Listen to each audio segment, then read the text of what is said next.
Namaste, good evening to all. Behalf of Indian Society for Veterinary Medicine, I, Dr. C.N. Kaldar, welcome you all. I wish all of you happy Teachers' Day and again welcome for today's ISBM webinar. For this webinar, more than 1200 registrations were done by interested students, academicians and practitioners. Thank you all and warm welcome to all of them. As we have accommodated 1000 participants on ISVM Cisco web portal, I request others to join for this webinar on our ISVM Facebook page where this webinar is live. Before initiating the webinar, I do request General Secretary of Indian Society for Veterinary Medicine, Dr. Ram Prabhu sir, to give an introductory remark. Ram Prabhu sir, thank you very much. Good evening. So first I wish all the teachers on the special occasion of Teachers' Day, I wish all the teachers a very good year.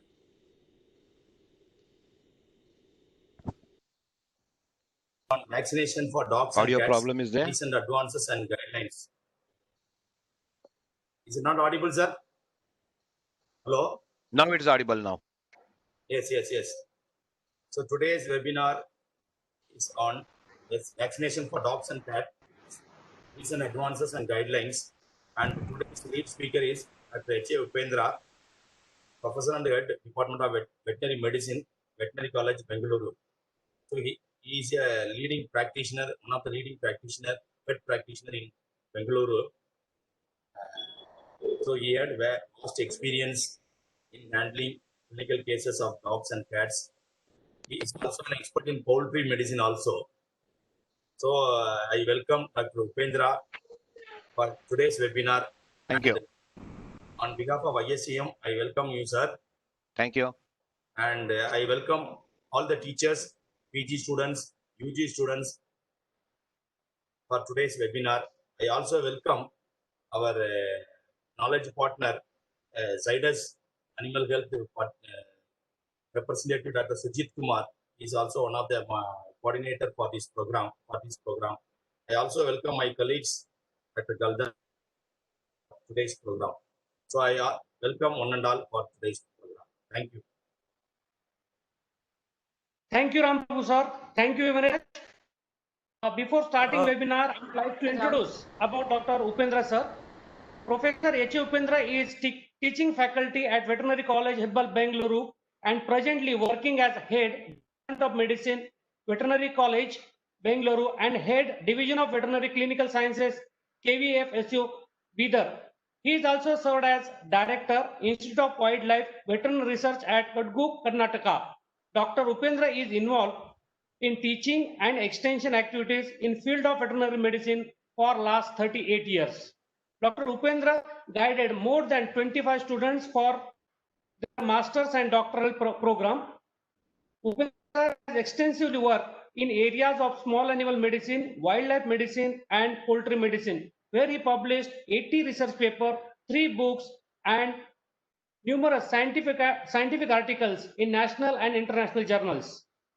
Sir is also presented his lead paper in international forum and scientific conferences at Sri Lanka, Thailand, Malaysia, Japan, South Korea, Zambia, Kenya, and United States of America.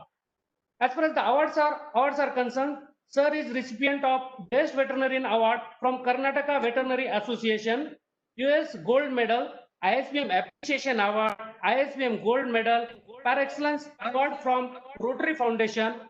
Sir is Fellow of Indian Society for Veterinary Medicine and Indian Association for Advancement of Canon Practice. Such a dynamic person is with us and he is delivering webinar on our ISVM portal. I welcome sir to deliver his webinar. Thank you very much. Upendra sir, please. Thank you. Thank you, all my friends at ISBM. It's an honor for me to be with you and share some of my thoughts. Especially, I would like to thank the president and secretary and Chandrakant and all my friends who made it possible so that I can share my thoughts. Yeah, I'll start sharing my slides with you. Am I audible to all of you? Yes, sir. Hello? Yes, sir. Yes, sir. Yes, Okay. sir. Yes, sir. Then give me 1 minute time.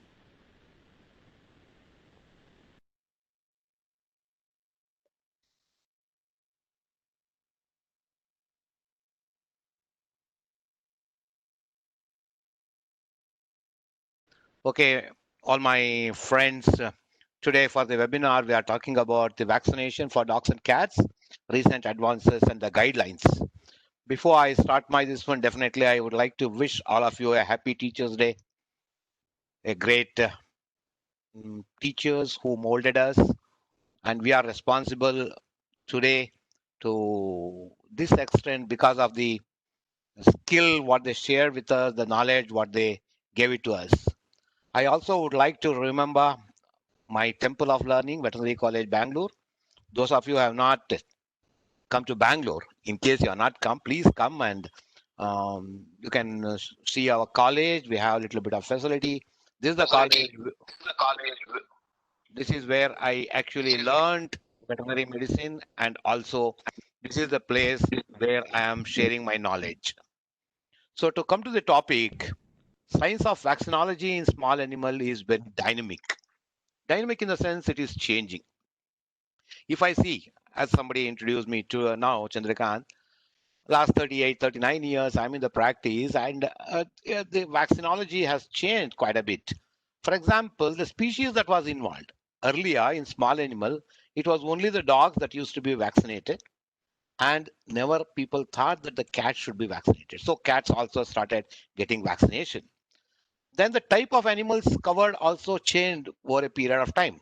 Only it was pet dogs in the beginning. Then people started thinking about the stray dogs, especially because of the rabies. Then the shelter home dogs. That means to say the type of small animals that were vaccinated also started getting changed. Disease covered also. In the beginning, people concentrated only on rabies. When we were in undergraduate student, in undergraduate to this one, only rabies vaccine we used to practice. Then I remember somebody brought DHL vaccine. So distemper hepatitis leptospira. Then we started seeing a lot of parvo cases, so parvo vaccine was added. Now people are talking about the kennel cough. There's a very big question now in front of us whether the canine influenza vaccine should be taken. There is a lot of confusion about canine corona disease also. That means to say, again, that is dynamic. And the availability also of the vaccine. Earlier, we used to get the phenolized vaccine, 5 ml was the dosage. Then we started getting the cell culture vaccine, subunit vaccine, DNA vaccine, so many things. It has changed. Vaccine methodology has changed. There is a lot of question. Today also we are going to discuss about it. How frequently the vaccination should be given? What is the route of vaccination? There is something very important happening. I'm going to share with you. Site of vaccination. Adverse reaction for the vaccine that is given. How to build the herd immunity. And monitoring the vaccine protection, titer studies. Regional difference. Can the same vaccination schedule can be given to this one? I mean, that means to say the vaccinology is changing and it is dynamic. There are two parts that we are covering here. One is the vaccine and another one is the vaccination guideline. I'm going to give more importance for the vaccination guideline. See here, there is no vaccine guideline that has got global application. Nobody can say, okay, this is Ramabana, you follow this particular thing, everything will be all right. No, throughout the world, we cannot give one guideline because the disease prevalence is something different. Different global part has got different disease prevalence. Vaccine availability is different. Population of wound versus free range dog is also different. Client economy is different, social attitudes are different. What disease we see here is not seen in other parts. What is vaccine that is very much required here may not be required in other places. That means to say we cannot give one guideline. So I'm going to share with you today some of the practical thing here. What is which guideline to follow? When I wanted to build this particular PowerPoint, I saw that there is a lot of this one, like American Animal Hospital Association, that gives some guidelines, American Veterinary Medical Association, American Association of Feline Practitioners, British Association of Homeopathic Veterinary Surgeons, World Small Animal Veterinary Association. That means to say there are so many guidelines to be followed. Out of this one, when I went through all these things, I found that the World Small Animal Veterinary Association guidelines are probably more suitable for us. So this WASAWA guidelines, actually, first guidelines was given in 2007, and again it was updated in 2010. And in 2014, vaccination guidelines for Asian practitioners came up. They actually, the group that studied vaccination group, vaccine guideline group, they said Asia is something different. And then, of course, 2015 and 17, the guidelines were further updated. See, I told you the Asian countries are different. That's what the vaccine guideline group of WASAWA said. They conducted a study and they said in in undergraduate and postgraduate courses, there is insufficient training as far as small animal vaccinology is considered. I'm talking about Asia. Don't say that it is only India, okay? There is little academic research into small animal infectious disease. That is what another finding they did. Insufficient laboratory diagnostic support and poor knowledge regarding prevalence and circulating strain of key infectious agent, which is the serotype that is there in our area. What is the prevalence of the disease? And small range of vaccines, only few vaccines we have with us in our hand. And there is lot of question about the duration of immunity. What the same manufacturer, here the duration of immunity in India is something different they claim, and in other countries they claim something different. And there is little difference between the core and non-core vaccines. Our undergraduate students like core and non-core vaccines, we don't differentiate. And there is, I think somebody has not muted. And little understanding with respect to herd immunity and its significance. This particular study that was conducted by the small animal, this one, it gives the picture like, what are the different diseases. When the small animal practitioners in India were contacted, they said 73% of the people, they said, yes, we have reported or we have seen canine distemper. 76 people, they talked about canine adenovirus. 100% of the people, they said, yes, we have seen, we have recorded parvo. 56 people talked about leptospirosis, canine infectious respiratory disease complex 28%, rabies 63%. We can take these 6 diseases as major diseases probably as per this one. Of course, the canine infectious respiratory disease complex is very small percentage. Okay, is there a need to review the vaccine guideline? That was the first question that comes in our mind, and there is very little doubt about it. Let us understand, even in countries where the disease is very less, where the disease are not very commonly recorded, vaccine coverage is only to 30 to 50%. And in developing country like India, where the vaccination coverage is less than 30%. So the coverage is very less, and wherever people have reduced the vaccine focus, new diseases have definitely come into the picture. Okay, vaccines, a small bit about it, of course, because I saw quite a lot of people, UG students also joining for this webinar. Vaccines, one thing is modified or attenuated vaccines and the killed vaccine. One thing I want to tell you, modified live virus vaccines, they are attenuated and the duration of immunity here is prolonged. That's what I want to tell you. It does not cause the pathology. It induces both cell-mediated immunity and humoral immunity. Whereas the killed vaccine, the example for that one can be the rabies, killed or inactivated. Of course, that also includes the subunit vaccine. Here, there is requirement of multiple doses even in adult animals because the duration of immunity given by the killed vaccine is less. So when we talk about the vaccination in small animal, we have to differentiate between the killed vaccine and the modified live virus vaccine, what we have. Then core vaccine and non-core vaccine. This is another classification people do, and they say in Asian country we don't differentiate much. That's what people talk. The study also said. The core vaccines are those that every dog and cat must receive.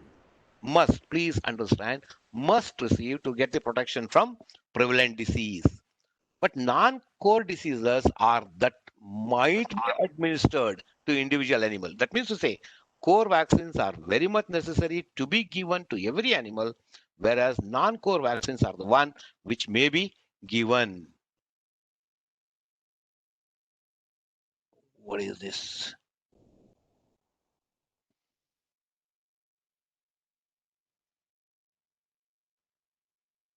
Okay, what are the core vaccines as per the WASAWA? In case of dogs, it is canine distemper, canine adenovirus, canine parvovirus. In case of cats, it is feline parvovirus, feline calcivirus, feline herpes virus 1. And a particular country may identify additional vaccines that they consider as core vaccine. Example for that one can be rabies.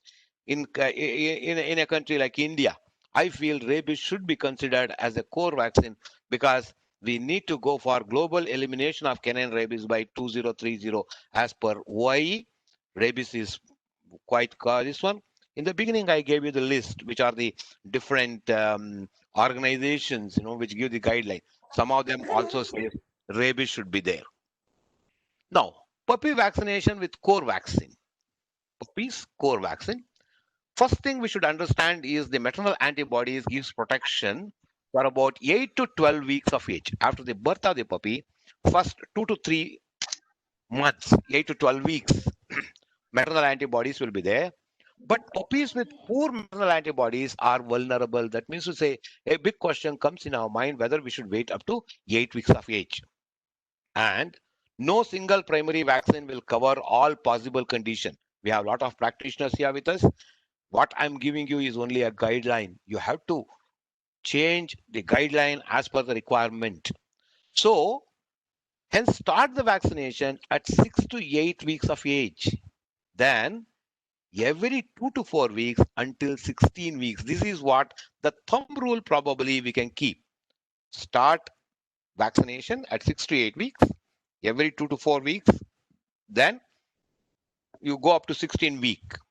So the number of primary core vaccines what you give, it depends on the age at which vaccination is started and the interval that is selected. So this is what is the puppy vaccination with core vaccine. We have to go for the booster vaccination. As you see here, whenever the booster vaccination is given, the antibody titers will be better. So booster vaccination is given at 12 months of age or 12 months after the last primary series of vaccination. Now, in our practice, normally it is 1 year, we go for this one.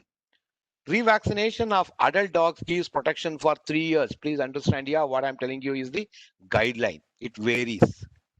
Killed vaccine like Leptospira, what we use regularly, that gives protection for a shorter duration of time. So we need to go for frequent booster vaccination. So annual vaccination is recommended. If you see this, the core vaccine, they say up to 3 years we can wait. But whereas the Leptospira and rabies, maybe annual vaccination has to be given.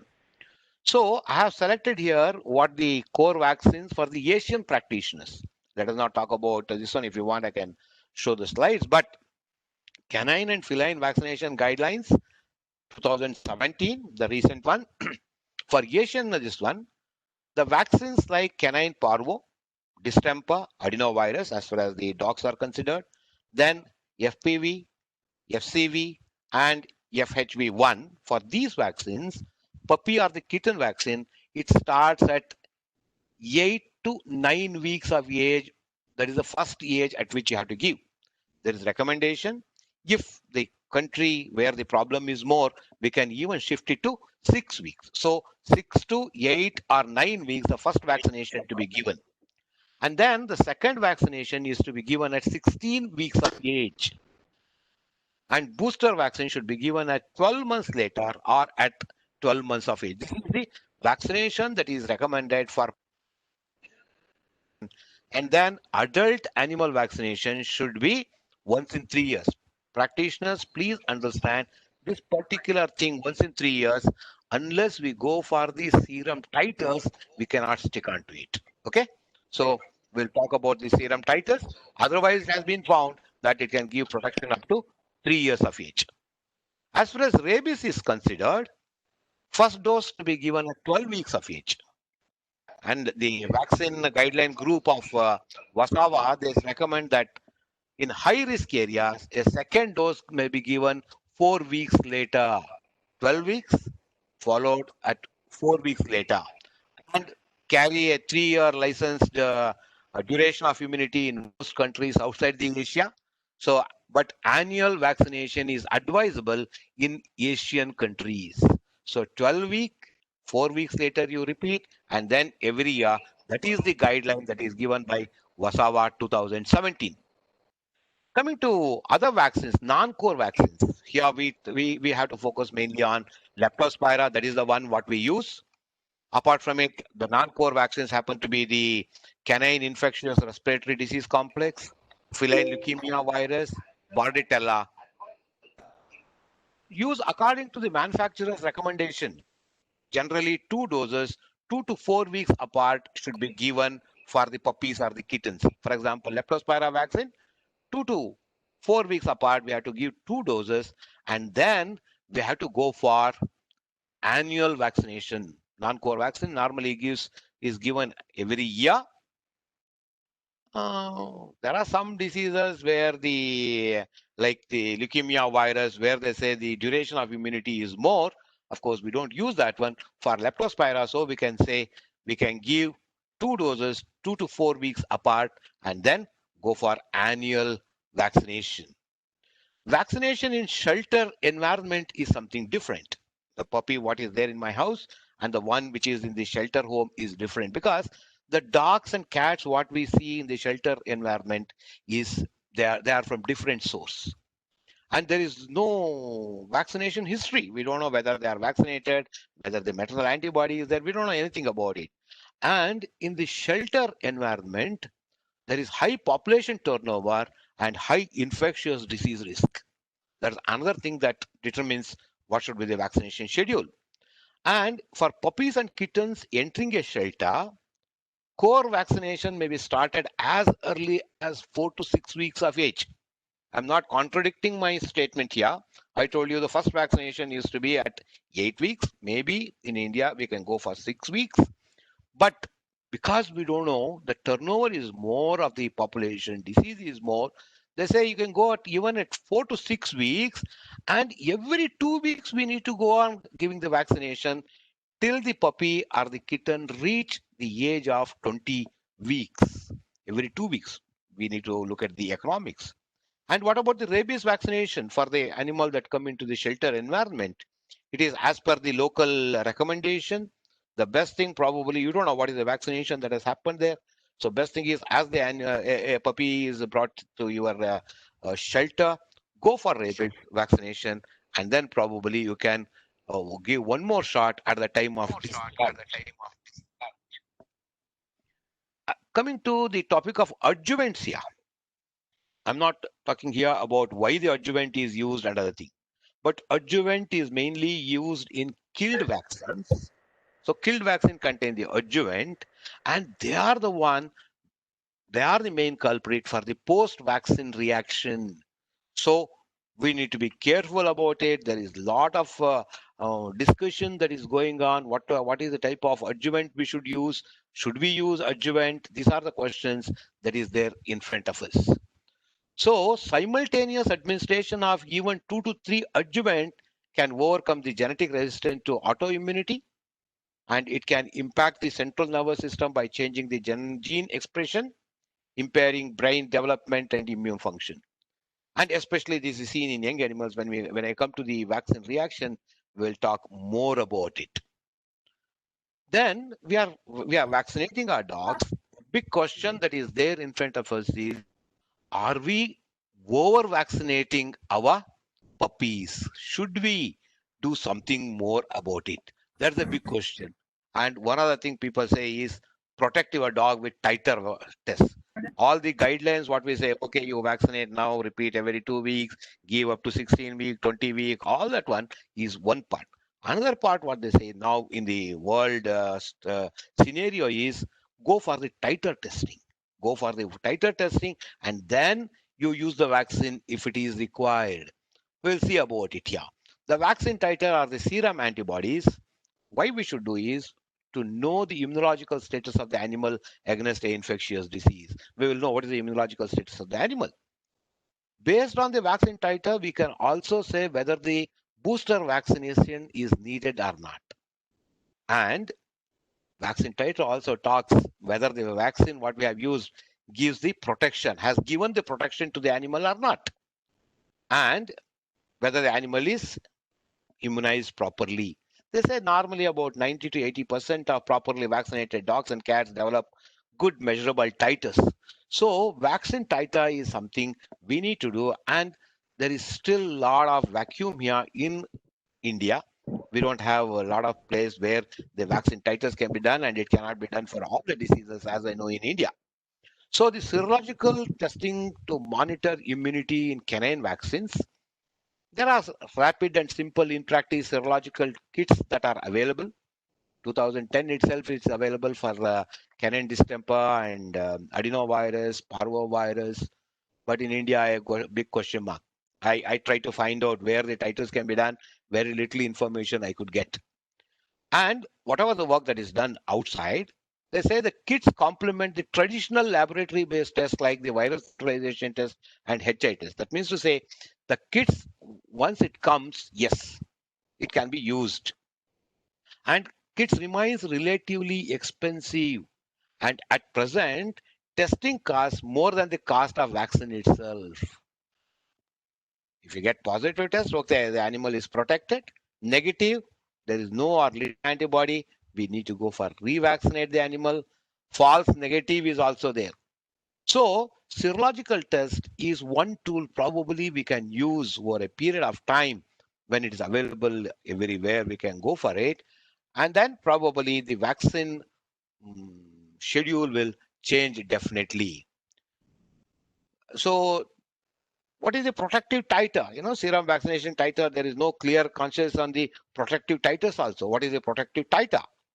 And when we use these titers, it measures the immune status at a single point of time. Okay, today I have done the test. This is the titer. What's going to happen after 1 week? I don't know. And a positive titer will protect will protect against the development of clinical signs, but patient may get infected and transmit the disease. This is one important thing. Okay, you do the titer, you find that your dog is protected, but it may not show the clinical symptom. It may be infected and it can transmit the disease. And titer only measures the circulating humoral antibody, not CMI. It does not talk about the local immunity. It talks only about the humoral antibody. So hence, the dogs with low titers also, in fact, may be protected. There's a big question mark, a lot of things we need to answer for this one. Anyway, if you want to check the serum antibody titers, when we have to do, they say after the core vaccine, 3 to 4 weeks later, go for first this one. At the age of 26, again go for the serum antibody titer check to know whether the booster vaccination is required. And at 52 weeks, annual monitoring and repeat every 2 years once. This is what they say you need to go for antibody titers. And this is the reference protective titers for dogs and cats. For canine distemper, it is the serum neutralization more than 32, CAV, then we have the parvo, rabies. Same way for cats also we have protective titers. We need to check what is that protective titer. But one good thing I can share here is the rabies titer monitoring in our veterinary college. We have OIE twinned rabies laboratory at Veterinary College Bangalore, where we go for the antibody titers for the rabies. Rapid fluorescence focus inhibition test is done. You can send the sample, serum samples here in sterile precautions in cold chain. Cost per sample is about 3,000 rupees and results will be available in 15 days. Apart from our college, rabies titer is also done by Indian Immunologicals at Hyderabad. WHO collaborative lab on rabies at NIMANS in Bangalore and Department of Biotechnology Veterinary College in Chennai. This is the data I have with me. If there are any other places where the rabies titer is being monitored and available, probably if people can share with me, I will be happy to update my knowledge here. Then, why the vaccine failed to induce protective immunity? We give vaccine. It has happened to me in my own practice many times. We give the vaccination, we are confident, but sometimes all of us find, even in vaccinated animal, we find that the disease will be there. One of the main thing is the maternal antibody that neutralizes the vaccine titer. We talked about it, the maternal antibodies can give protection up to 8 weeks of age. So before that one, if we vaccinate, probably the first vaccine what we get nullified, neutralized. So protective, second vaccine, third vaccine, what we give will give the protection. That's one thing. The vaccine may be poorly immunogenic. That depends on the vaccine that is designed, the strain that is being used, its history of passage, or maybe the incorrect storage and transportation, the cold chain, we talk about cold chain, and vaccine handling using disinfectant. So that's another reason why the vaccine failure can be seen. And if maternal antibody is one thing, vaccine is one thing. Third thing is the animal itself. All animals will not respond to vaccine at the same level. The uniform, this one you are not going to see. There are some animals, genetically, they are not responders. For example, Dobermans are poor responders for canine parvovirus 2. Rottweilers are poor responders for the CPV2 as well as for rabies. 1 in 5,000 dogs are not responders for canine distemper vaccine. 1 in 1 lakh dogs are not responders for CAV. 1 in 1,000 dogs are not responders for CPV2. That means to say, even though a good vaccine is there, it is maintained well, the cold chain is maintained, strain is okay, maternal antibody is taken, because of the genetic problem itself, animal may not respond. In such conditions, there will be failure of vaccines. So vaccine non-reactors, it may be a genetic trait. In case we can identify, it is advisable not to breed the dogs, especially the female. The rate of non-reactors is 1 in 1,000 for CPV, especially slow in black Labradors breeds, what we normally see. Same way, the rate of non-reactors for CDV is 1:5,000, more in greyhound breeds of dogs. So the rate of non-reactors in cats is not known. Still, somebody probably has to work on that. That means to say, all dogs are not same. All vaccines are not same. All guidelines are not same. We need to select the best one that is possible. So serological testing to monitor the duration of immunity. A large majority of dogs maintain protective antibodies against the common diseases. Pre-vaccinate when the titer is low. I gave you the reference titer. If the titer is less than that one, we need to go for, again, vaccination. There are other vaccines that have limited or no value as they have very short time period of antibody. It remains, for example, Leptospira. There is lack of correlation between serum antibody and the protection. The example for this one can be canine parainfluenza and the leptospirosis. Okay, the antibody may be very good, but the protection may not be there. And second thing is the serological test is not very, this one, it's expensive. So this is what the duration that is given by the AAHA canine vaccine guidelines. For DHPP, it is 3 years, rabies 3 years, leptospirosis 1 year, canine influenza 1 year, Bordetella 6 months. Please understand, this is only the work that has been done. If you really go into the research, they say there are a few cases where the production is given for 9 years, 6 years. So this is what the duration of immunity, people talk about it, but what we have to see is what is there in our Indian condition. Next comes the site of vaccination in cats is another aspect where a lot of work is going on, because certain vaccines have linked to development of what is known as feline injection site sarcoma, FISS, feline injection site sarcoma, the picture what you can see here.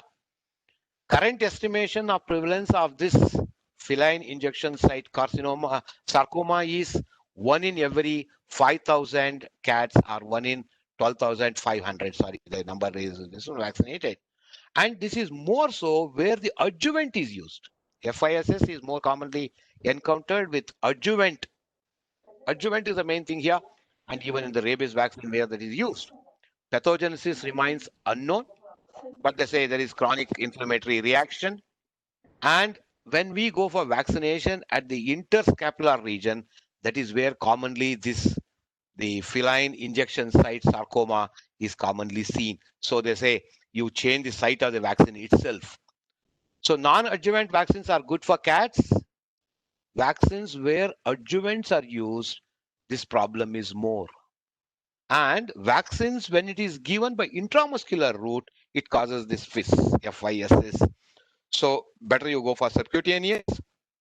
And vaccine should be administered into different sites in each occasion. We have to maintain a record probably. Okay, this time the vaccination is given at this place. Next time we have to change. Yeah, you can see here the new 2013 recommended injection site for cat. They say it is on the tail.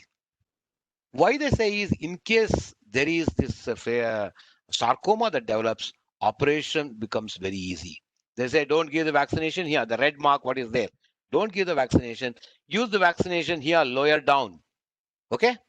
So the vaccines like FPV and rabies, you better give it at the tail of the cats, which is well tolerated, and seroconversion is satisfactory. So don't be under the impression, okay, I given the vaccine at tail, so seroconversion is not there. Scientifically, it has been proved. Yes, you can give it there. And tail injection may prove to be a safer alternative than the distal limb injection. Distal limb is these two, okay, or the lateral body wall injection. That's where normally we give the injection. They say tail vaccine. This is something new. Vaccination adverse effect also, if you see here, sometimes we see the transient reaction at the site of injection. Okay, specific, non-specific, it may be in the form of urticaria. Some people talk about diarrhea, vomition. Most of the people, when we vaccinate, they ask one question: will there be any fever? It is not the fever. It is other things that happen. There are like the glomerulonephritis can be there, polyarthritis can be there, blue eye can be there. All these things. Okay, these are the vaccine adverse reaction. We are seeing common reactions like lethargy, hair loss, etc., moderate. Many conditions. But if you see the vaccine adverse reaction, it's not a very common phenomena. It's not a very common phenomena. Very rarely we are going to see. But in any case, the risk of adverse events after vaccination is more so in young adult age dogs. See here, you can see here the body weight and the adverse this one. As the body weight is less, the adverse reaction is more. This is 5 kg. As you go here, more than 45, look at the adverse. That means to say the small breed dogs are more affected. Neutering can cause adverse reaction after vaccination. Multiple vaccine administration given in one visit also can cause adverse reaction. And leptospirosis vaccine against leptospira remain the most common vaccine eliciting acute and peracute adverse reaction. But in India, what's happened here is we combine distemper, hepatitis, leptospira, everything because the vaccine is available like this. Of course, they separate. This one is also available. When we do that one, leptospira actually is the one which can cause this adverse reaction. And what is the rate at which the adverse reaction is seen? Adverse vaccine reaction rate for canine distemper is 1 in 1 lakh for the Rockborn and the Niederhill vaccine strain. It can cause post-vaccinal encephalitis, blindness, and death. CDV adverse vaccine reaction is 1 in 5 lakh for the other strain, that is Wondersport strain. When the modified live virus CDV is combined with adenovirus in a combined vaccine, that's what we use many times, the risk of immune suppression and post-vaccinal encephalitis increases, especially in puppies. I have not seen much of this one, but definitely there is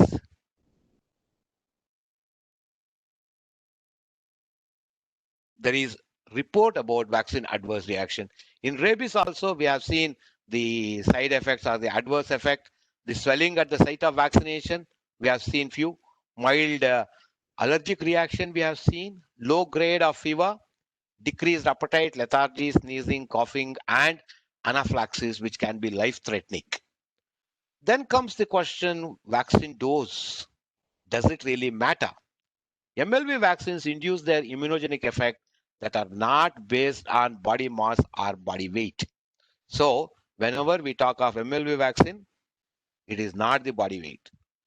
On the other side, I can say there was a work that was taken up whether the dosage of foot and mouth vaccination in the elephant should be same as what we give it in case of cows.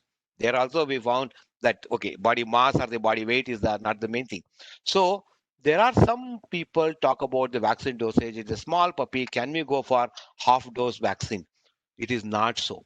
They say killed inactivated vaccine, we can adjust the vaccine dosage for body based on the body mass, but it is not legally permitted. So even though there may be a chance, I don't want to say yes or no, please do not go away from the vaccine dosage. Whatever the recommendation of the vaccine manufacturer is there, please let us follow that. Let all of us follow that one.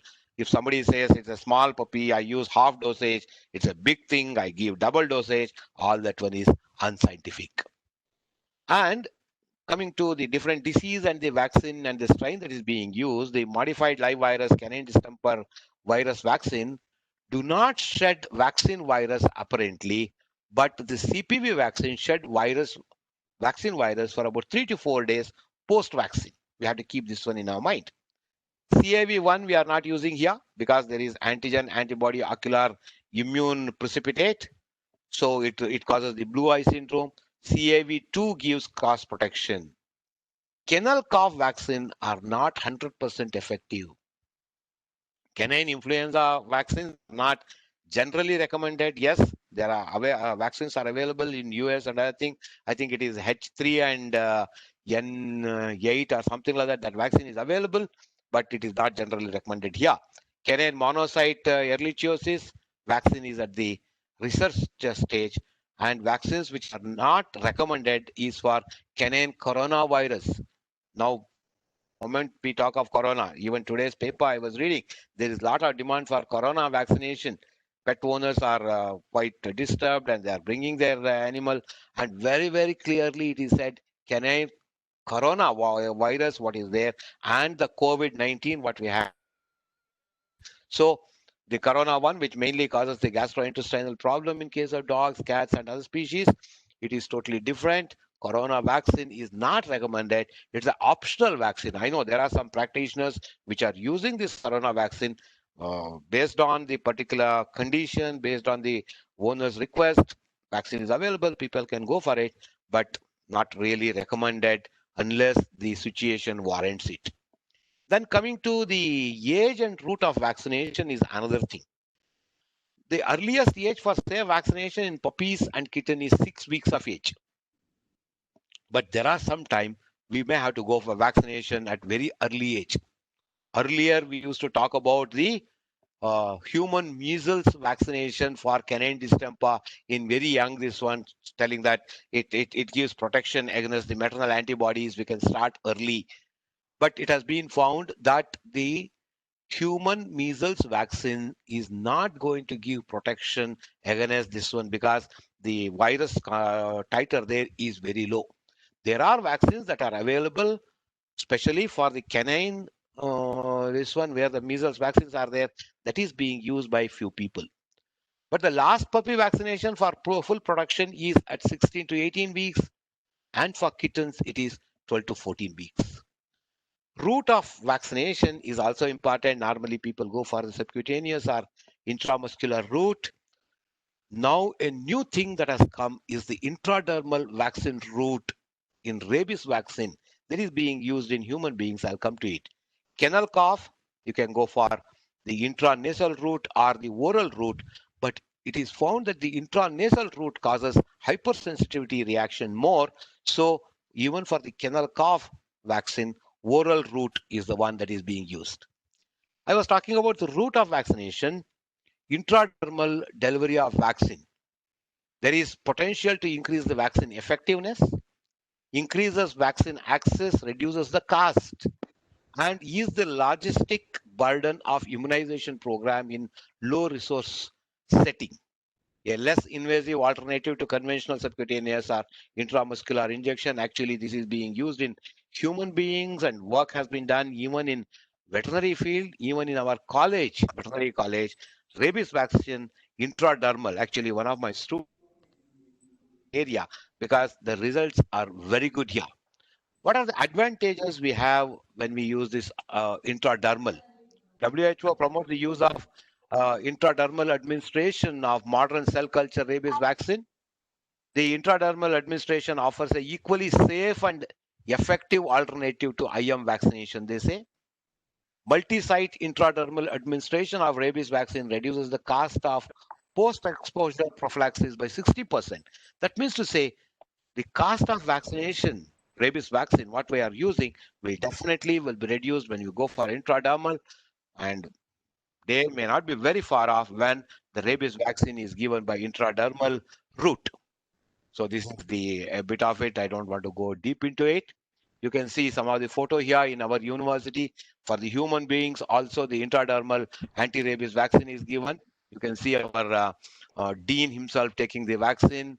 Okay, and even in our different animals, cattle, buffaloes, dogs, here the intradermal vaccine against rabies has been used and it is giving result. So they maybe WHO and Wasawa, all these people may come and say, okay, day has come, now we can go for intradermal vaccination.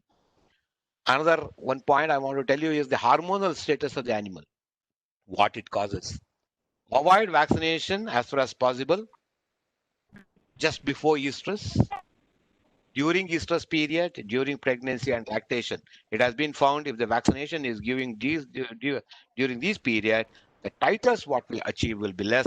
So as far as possible in our practice, we need to see that we don't vaccinate our pets during this period.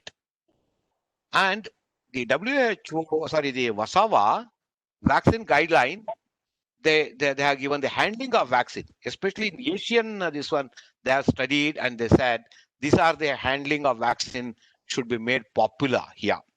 The optimal storage temperature of the vaccine is 2 to 8 degrees centigrade, and vaccine should not be frozen. Freeze-dried vaccine should be reconstituted immediately before use. Maximum period is 30 minutes, and the CDV and FHV1 are highly liable. For example, if you reconstitute it and if you don't use it, then they are the one which will not give the very good titers. Vaccine should only be mixed together in the same syringe if it is specified by manufacturer, and the syringes and needles of the vaccine should not be reused.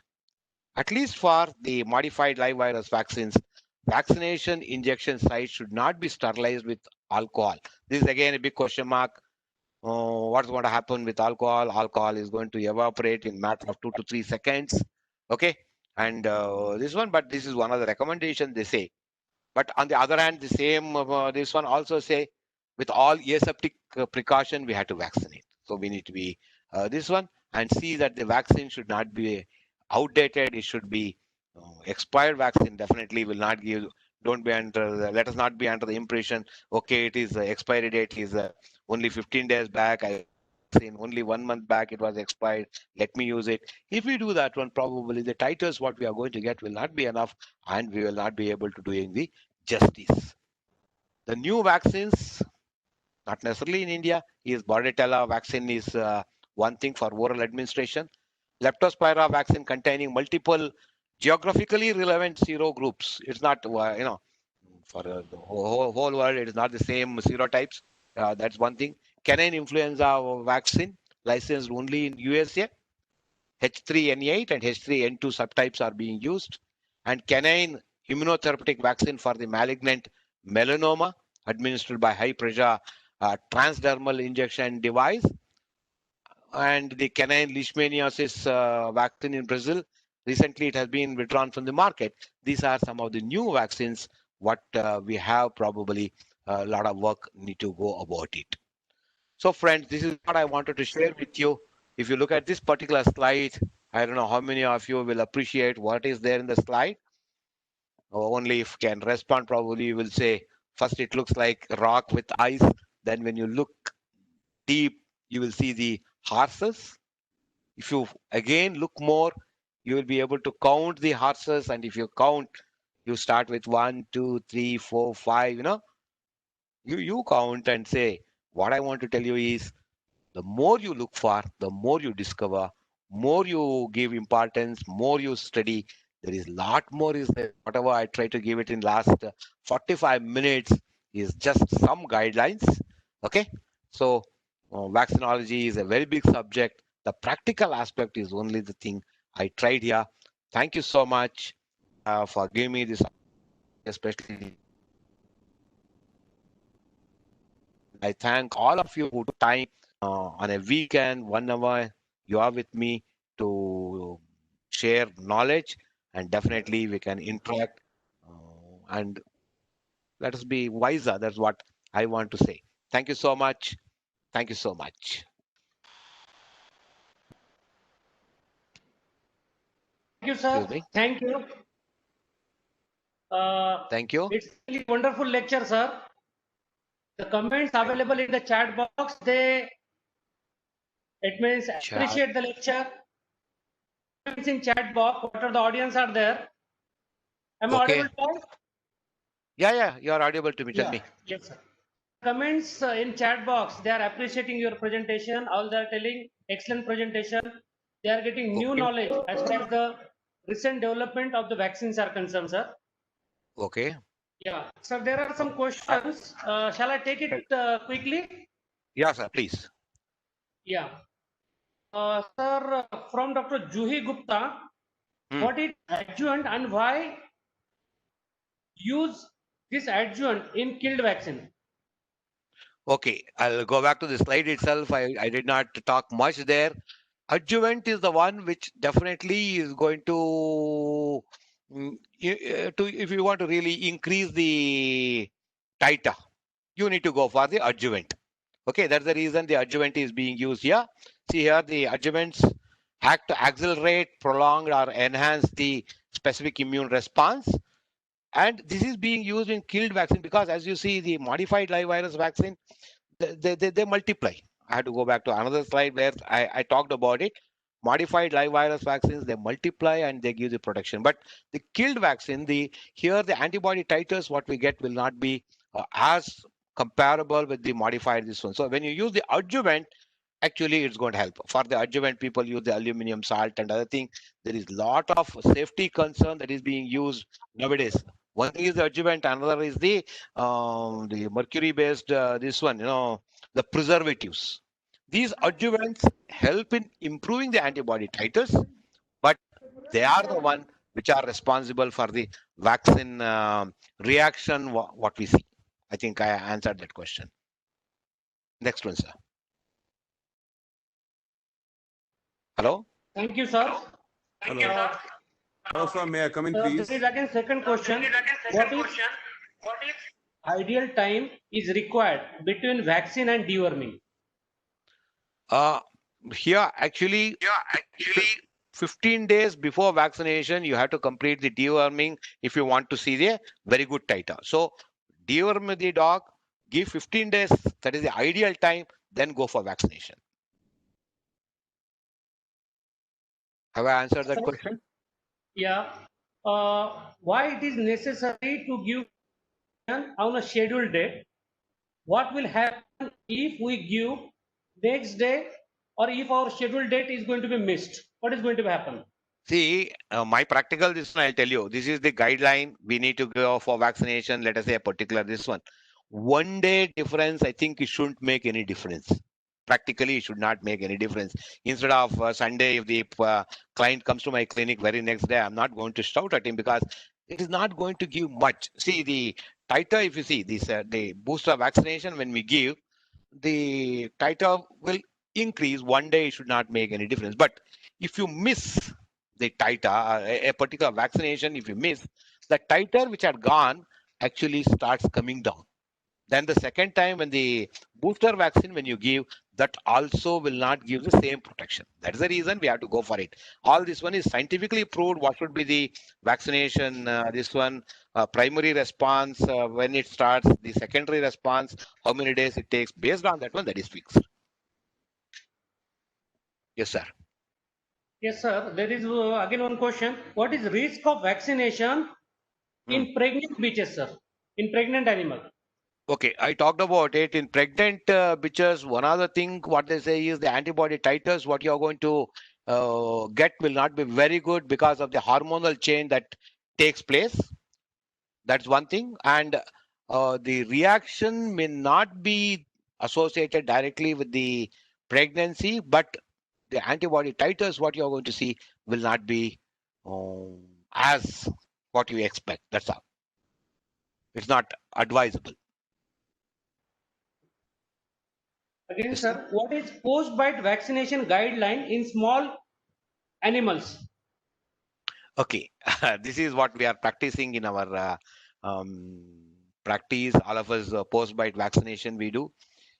If you go with the WHO and this one, it is 0th day, 3 days, 7 day, 21st day is very, very important. Okay, 30, 60, 90. It is very easy to save.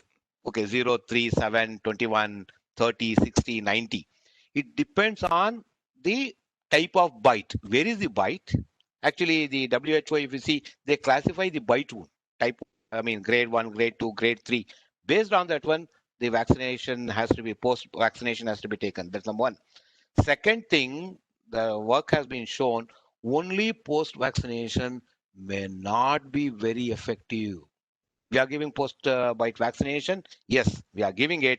But if really a rabid dog has bitten, what happens is we need to go for the local treatment as well as the other this one. It is only the post this one will not be only the post but then the schedule what we use.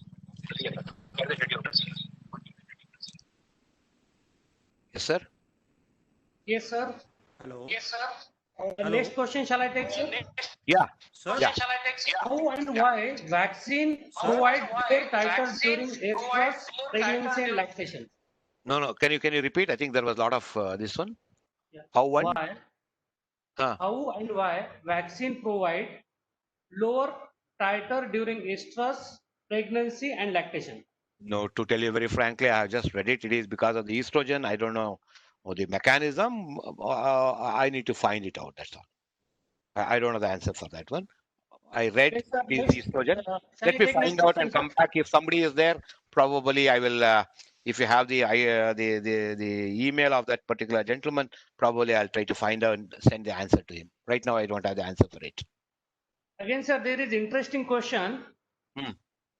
Why the vaccination site should not be washed or cleaned with alcohol, and what should be used in place of alcohol then? Okay. Okay, I expected this It's question really today a very morning. interesting question, sir. It's interesting. See what I said. It's a guideline that is given by WASAWA, especially for the Asian country. 2017, they said you are not supposed to use the alcohol for disinfecting this one when you use the modified live virus vaccine, Candida stempa, adenovirus, etc. Probably they think that when you use the alcohol, that may neutralize the virus or something like that. I don't know about it, but practically, let me tell you, what is the area in which you are going to apply the alcohol or the spirit, whatever it is. It is a small area. And the puncture, what you are going to do, what is the type of needle you are going to use? Probably 22, 23. Okay, a small puncture. So, best thing in my practice also, I use the spirit or alcohol for cleaning the area. Only thing is, keeping this in my mind, what I do is I don't vaccinate immediately. After cleaning that area, I'll give few seconds. The alcohol will be evaporated, then I'll go for vaccination. So it's a big question mark still. And we are all using. That is the guideline given by WASAWA. At that time itself, I told you, we have to take that one with a pinch of salt. Again, sir, almost 8 to 10 questions are there, sir. But I will take 3 to 4 more questions, and remaining question I will communicate to you. And Okay. after getting answer from you, I will communicate on our ISBM Facebook page, sir. Okay. Yeah, one question I am taking, sir. Yeah. Tell me. Sir, as we know, the incubation period for rabies is long. Hmm. Then what is the probability of developing rabies in animal bitten by a incubating dog? Yes. In case of rabies, actually the virus will be excreted in the saliva even before it shows the clinical symptom. Okay, and it is said at least for 5 to 7 days before the dog shows clinical symptom, there can be virus in its saliva. So once it bites, whether it is incubation period or whether it is showing the clinical symptom, incubation period, I mean the outcome of the disease remains same. It will not change. Okay, because the virus has entered into the body, then definitely the incubation period is there. Incubation period in case of rabies is highly what do you call variable. There are reports where the incubation periods have gone to months and years, but normally it is about 15 days. We take it as the incubation period in our practice. Okay. So even if it is an incubation period dog or a dog which is showing the clinical symptom, if it bites and if the virus enters, the consequences remain same. There will not be any change. Next one, please, sir. Yes, sir. Next question. Why most vaccines are always given subcutaneously? Okay. While What could talking be a reason? about, yeah, see, vaccine can be given either by generally, I'm talking, okay? Vaccine can be given either by intramuscular or subcutaneous route. These are the two routes. Some practitioners use intramuscular. Some people have they give by subcutaneous. There are 3 reports which I have read where they said there is no difference whether you give it by intramuscular route or by subcutaneous route. But there are few reports also which indicate subcutaneous routes probably the uptake of the antigen by the body is slow and steady, so the antibody titers will be better. That's what they say. But there are also reports which says intramuscular or subcutaneous should not make any much difference. Sir, I'm taking last question now. Yes, sir. Minimum time gap between previous steroid administration and the vaccine administration for effective immune response. Uh, I can't give the exact answer for it, but my practice minimum 15 days gap should be given if you are using the steroid and then if you are going for vaccination. 15 days gap is the minimum what I give. Again, it depends on what is the type of steroid you are using, whether you are using long acting, okay, or it is the short acting, this one, depending on this one, normally 15 days. For example, if you have put the animal on some oral tablet and I think 15 days at least, I will not advise vaccination for that type of dogs. Sir, again, one interesting question. Last question, sir. Tell me, sir, no Sir, problem. if dog bite cases multiple times with 1 year, how many post-bite vaccination can be given? Sorry, Because repeat the in question. emergency, such type of clinical cases could be there, sir. No, repeat the question, please. If dog bite cases multiple time, okay, within 1 year, how many post-bite vaccination can be given? This is a very interesting question. Yes, sir. Somebody gets vaccinated, have the habit of getting bitten by the dog every 3 months, 4 months. That's a different thing. Because the rabies, if you see the vaccine, the normal vaccine, it should give protection for 3 years. Rabies vaccine, post-bite also. But in Indian condition, we cannot take it for this one. Normally, I tell my students, let us err on the positive side. That in our mind also we will have a fear. What happens if I don't take? So best thing is probably to err on the positive side. We have to go for post-bite vaccination at regular this one whenever we get the bite. That's what I feel. But what happens? Adverse reaction, all those things is something again different.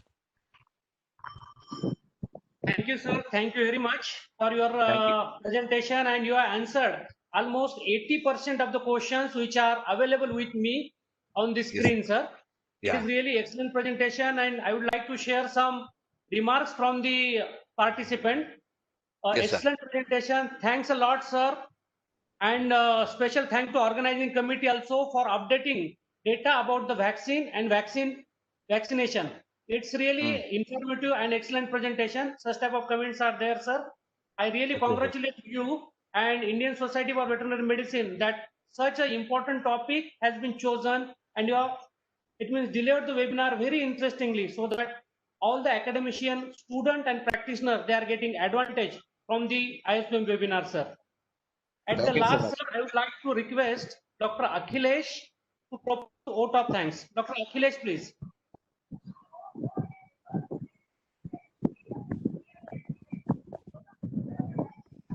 Akhilesh is there? Akhilesh? Dr. Akhilesh Mishra.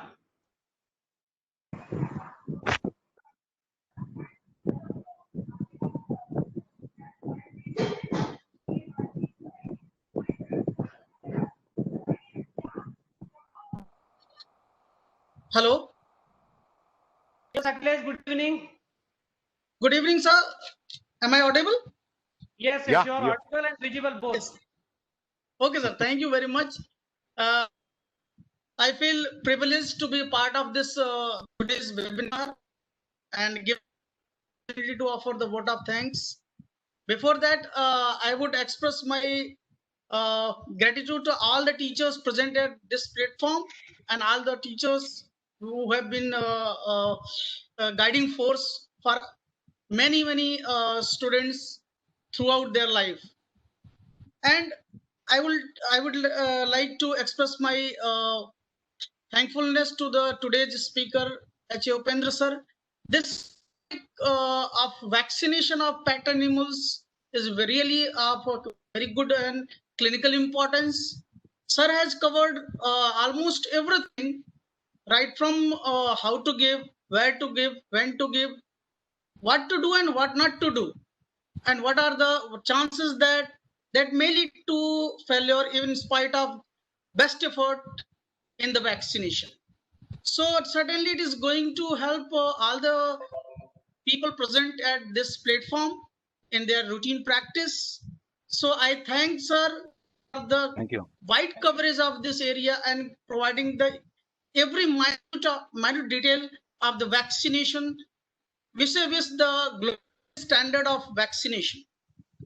Further, I would express my sincere gratitude to the President of the Society, Dr. D.S. Naurial sir, General Secretary Dr. Ram Prabhu sir, for providing this platform to the veterinarians of medicines.